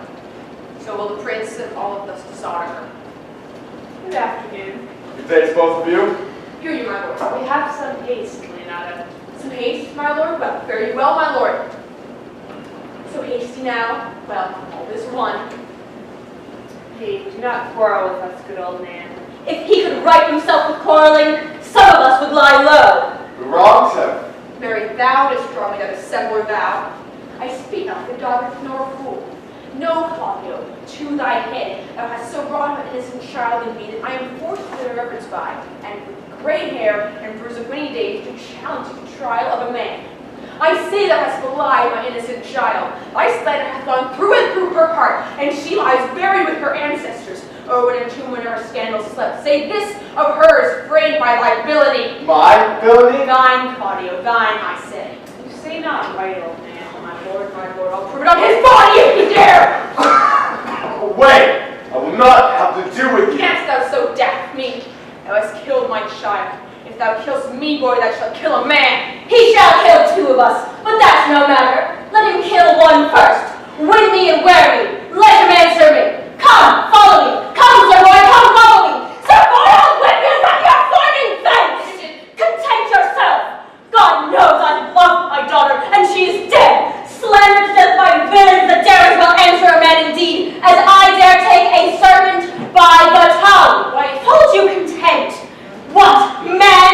I know them, yea, and what they weigh, even to the utmost scruple. Scrambling, outfacing, fashion-monging boys that lie and cog and flout, deprave and slander, go antically and show out of hideousness, and speak off half a dozen dangerous words, how they might hurt their enemies if they durst. And this is all. Engine. Do not you meddle. Let me deal in this. We will not waste your patience, but on thine honor, your daughter was charged with nothing but what is true and very full of proof. My lord, I will not hear you. no. Come into the way. I will be heard. And shall, or some of us will smart for it. Oh, see, here comes the man who gave me seat. Now, senor, what news? Good day, my lords. Hello, senor. You are almost come to part almost to bread. In a false quarrel, there is no true valor. I've come to seek you both. You've been up and down to seek thee? We are high-proof melancholy, and would fain have it beaten away.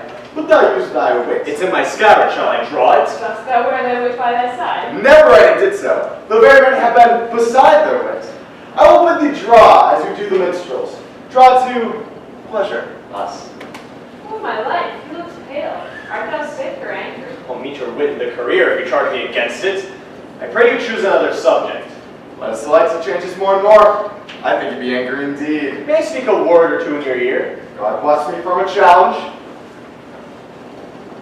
You are a villain. I jest not. You will do good with how you dare, with what you dare, and when you dare it. Answer me, or I will protest your cowardice. You have killed a sweet, innocent lady, and her death shall fall heavy on you.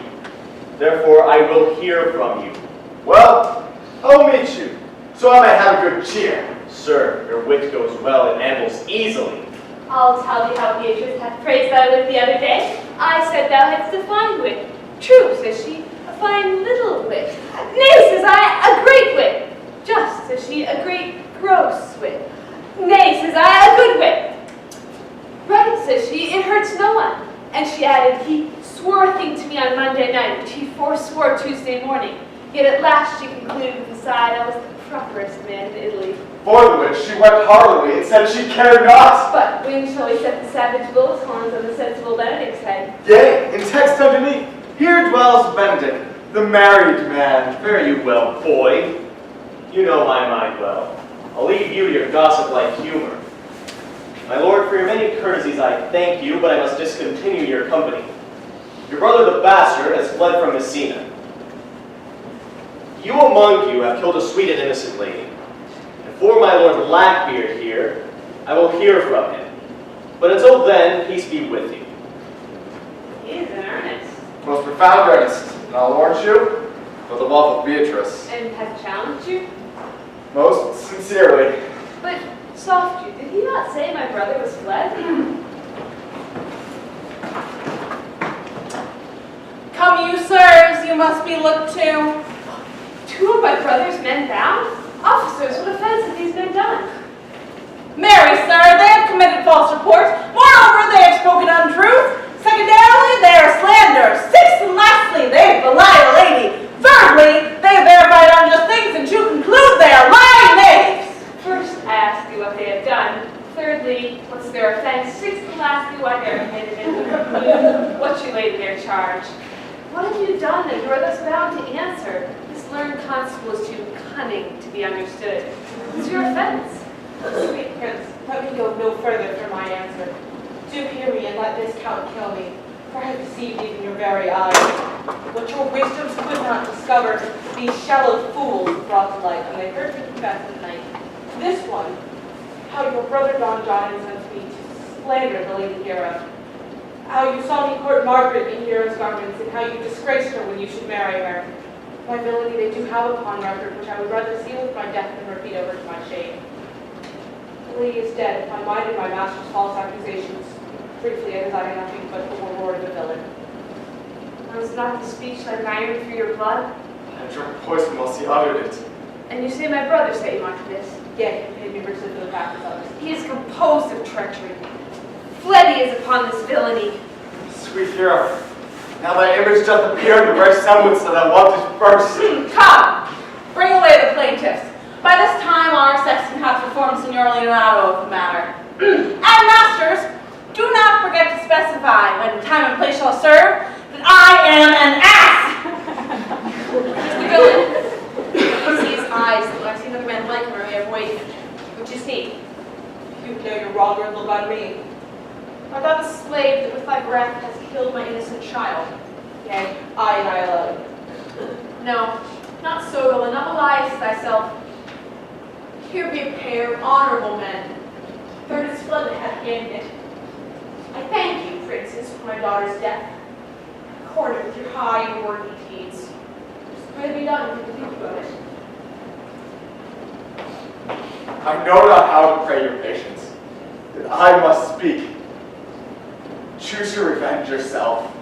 Impose me to what penance your invention can lay upon my sin, yet sin I not, but in mistaking. No, nor I. And yet, to satisfy this good old man, I would bend under any heavy weight that he did join me to. I cannot bid you live or live, if that were possible. But I pray you both, possess the people in Messina hear how innocent she died. And if your love can labor aught in sad invention, hang her an epitaph on her tomb, sing it to her bones. Sing it tonight. Tomorrow morning, come to my house. And since you could not be my son-in-law, beget my nephew, my wife, my niece, almost a copy of our child that's dead, and she alone is heir to both of us. Give her the right you should give her cousin, and so die my revenge. Oh, noble sir, your kindness doth bring tears for me. I do embrace your offer. Tomorrow then I will expect your coming. Tonight I take my leave. This wicked man shall face to face with Margaret, who I believe is packed in all this wrong, hired to it by your brother. No, by my soul, she was not. Nor knew what she did when she spoke with me, but it's always been just and virtuous, and I need that you know her by. Moreover, sir, which indeed is not under white and black, this plaintiff here, the offender, did call me ass. I pray you, let that be remembered in her punishment. I beseech you, examine her upon that point. I thank thee for thy care and honest pains. Your worship speaks like a most thankful and reverend youth, and I praise God for thee. Here's for thy pains. God save the foundation. Go. I discharge thee that prisoner, and I thank thee. I leave an errant knave with your worship, which I beseech your worship to correct for the example of others. God keep your worship, I wish your worship well. God restore you to health, and if ever a merry meeting may be wished, God prohibit it. Until tomorrow morning, lords.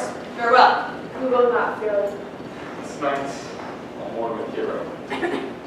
Bring me these fellows on. We'll talk with Margaret, who her acquaintance grew with this lewd fellow.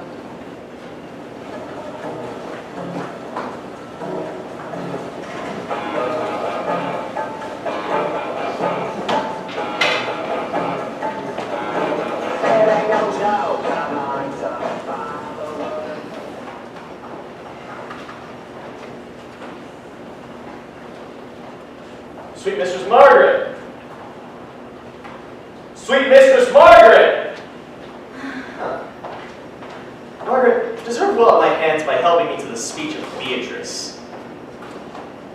Will you then write me a sonnet in praise of my beauty? In so high style, Margaret, that no man living shall come over it, for in most comely truth thou deservest it. To have no man come over me. Why? Your wit is like the greyhound's mouth, it catches. And yours as blunt as the fencer's foils, which hit but hurt not. A most manly wit, Margaret, it will not hurt maids. Now go fetch Beatrice, I give thee the bucklers. Give us the swords, we have bucklers of our own. The most dangerous weapon for maids, Margaret. Well, I will call Beatrice to you, who I think hath led. And therefore will come.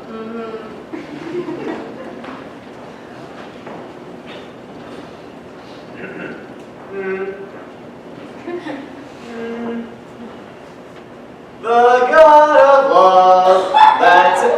Rude. That's it above, that knows me, that knows me. No. I say it seemed, but in loving. Leander, the good swimmer, Troilus, the first employer of panders, an old quondam book of carpet-mongers, whose names run even as smoothly over the road of a blank verse. Why, they've never been turned over and over as I have in love. I cannot show it in rhyme, but Mary, I have tried. I can find no rhyme for lady, but baby. An innocent rhyme. For scorn, horn.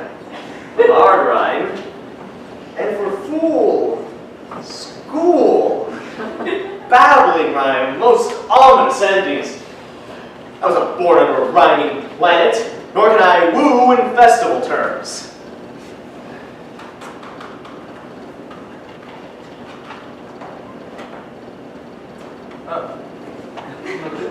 Beatrice! Wouldst thou come when I called thee? Yea, senor, depart when you bid me. Oh, but stay till then. A man is spoken, fare you well now. And yet, here I go. Let me go with what I came, which is knowing what hath passed between you and Claudio. Oh, only foul words, and thereupon I will kiss thee. Oh, foul words is but foul wind, and foul wind is but foul breath, and foul breath is noisome, and therefore I will depart unkissed. Oh, enough. But thou hast scared the wit out of its reasonable sense. I shall tell thee plainly.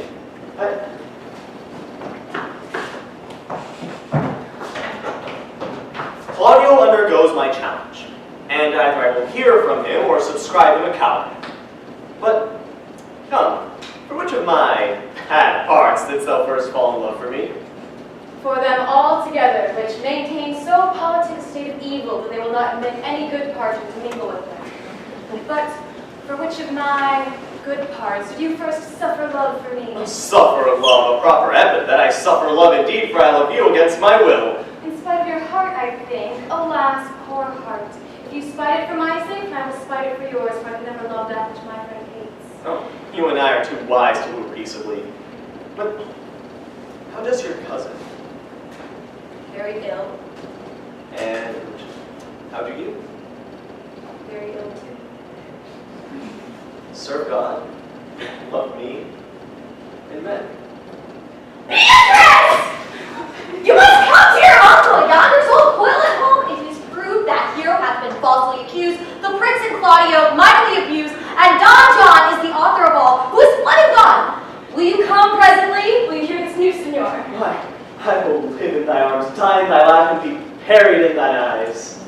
Oh, and moreover, I will go with you to your uncle's.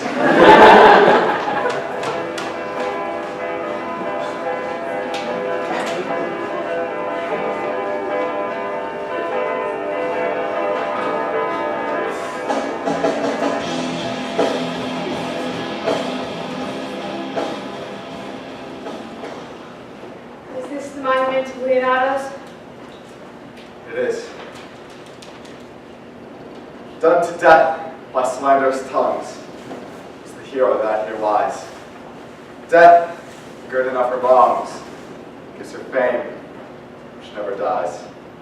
It's the life that died with shame, lives in death, in glorious fame. Hang out there upon the tomb, praising her when I'm dumb. My music, sound, sing my song hymn.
Good night. Yearly, will I do this right? Look, the gentle day. Thanks to you, who leave us. Tomorrow, masters, just several way.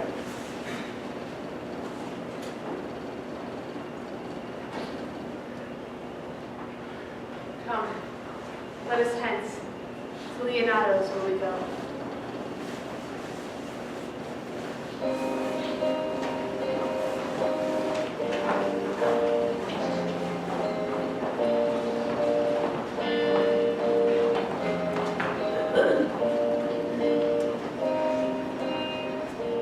Did I not tell you she was innocent? So are the prince and Claudio who accused her upon the air you heard debated.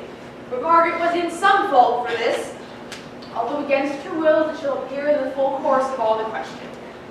Now, daughter, and you and all, withdraw to chamber by yourselves, and when I send for thee, come to the mast. Friar, I must entreat your hands, I think. To do what, senor? To bind me, or undo me, one of them. Good senor, your niece regards me with an eye of favor. And I rather let her. And I, too, with an eye of love, require. The sight whereof I think you had from me, from Claudio and the prince, but what's your will? Your answer should have enigmatical, but for my will is your will to stand with ours, this day to be conjoined in the state of honorable marriage. And to that end, Friar will require your help. My heart is with your liking. And my help. Good morrow to this fair assembly. Good morrow, Prince. Good morrow, Claudio, and your attendant. Are you yet determined today to be married with my wife's niece? I'll hold my mind. I'll call her forth. Here is the friar. I'm not Benedict. Why is such a February day so full of storm and cloudiness? The keeping fix upon the savage bull. Tush, fear not, man. We'll tip thy horns with gold. Here comes other reckonings. Which is the lady I must seize upon? This is she, and I do give her to you. Why, then she's mine. Sweet, let me see your face. No, not to take your hand before this friar and swear to marry her. Give me your hand before this holy friar. I'm your husband, if you like with me. And when I lived, I were your other wife. And when you loved, you were my other husband. Another hero. Nothing certain. One hero died defiled, but I do live. And surely as I live, I am a maid. Another hero? Hero that is dead? She died, my lord, but while her slander lived. All this amazement cannot qualify when after that the holy rites are ended. I'll tell you largely of fair hero's death. Meantime, let wonders seem familiar, and to the chapel let us presently. Something fair, Friar. Which is Beatrice? I answer to that name. What is your will? Do you not love me? Why, no more than reason. Right, then the prince and Claudio and your uncle were much deceived before they could have sworn you did. Do not you love me? Why? No. No more than reason. Well then, my cousin Hero and Margaret are much deceived, for they didn't swear you did. They swore that you were almost sick for me. They swore you were well nigh dead for me. 'Tis no such matter. Then you do not love me. No, truly, but in friendly recompense. Come, cousin, I'm sure you love the gentleman. Now be sworn upon that he loves her, for here's a paper written in his hand. A halting sonnet of his own pure brain, fashioned to Beatrice. And here's another written by cousin's own hand, professing your affection unto Benedict.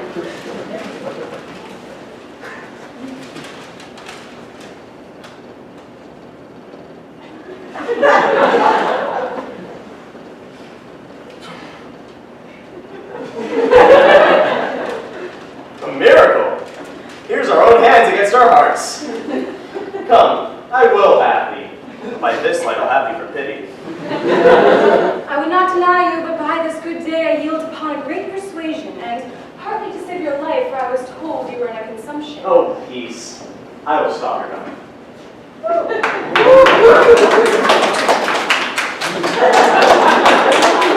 How dost thou, Benedict, you married man? I'll tell you what, Prince. The College of Whipcrackers cannot flout me out of my humor. Does not think that I care for a satire or an epigram? No. If a man be beaten with brains, he shall wear nothing handsome about him. In brief, since I do purpose to marry, I will think nothing of what the world may purpose to say against it, and therefore never flout at me anything that I have said against it. For man is a giddy thing. And this is my conclusion. For your part, Claudio, I would think to have beaten thee, but since thou art to be my kinsman, live unbruised, and love my cousin. I well hope thou wouldst have denied Beatrice, that I might have cudgeled thee out of thy single life to make thee a double dealer. Come, we are friends.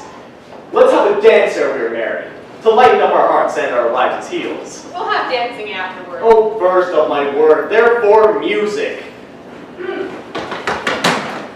My lord! Your brother Don John has taken in flight and brought with armed men back to Messina. Oh, think not on him till tomorrow. I'll devise thee brave punishments for him. But until then, strike up, pipers!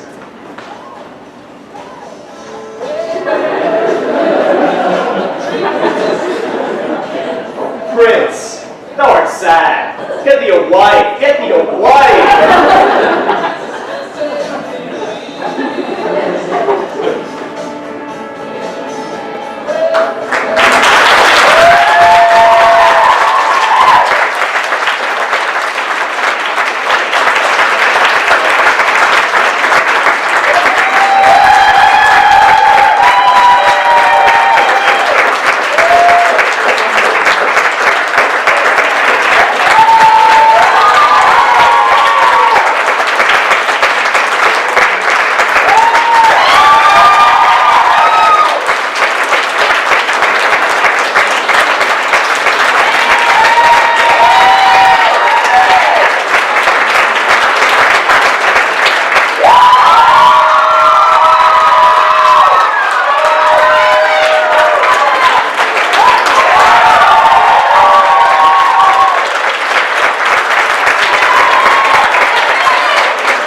show tonight, we would like to have our directors come forward.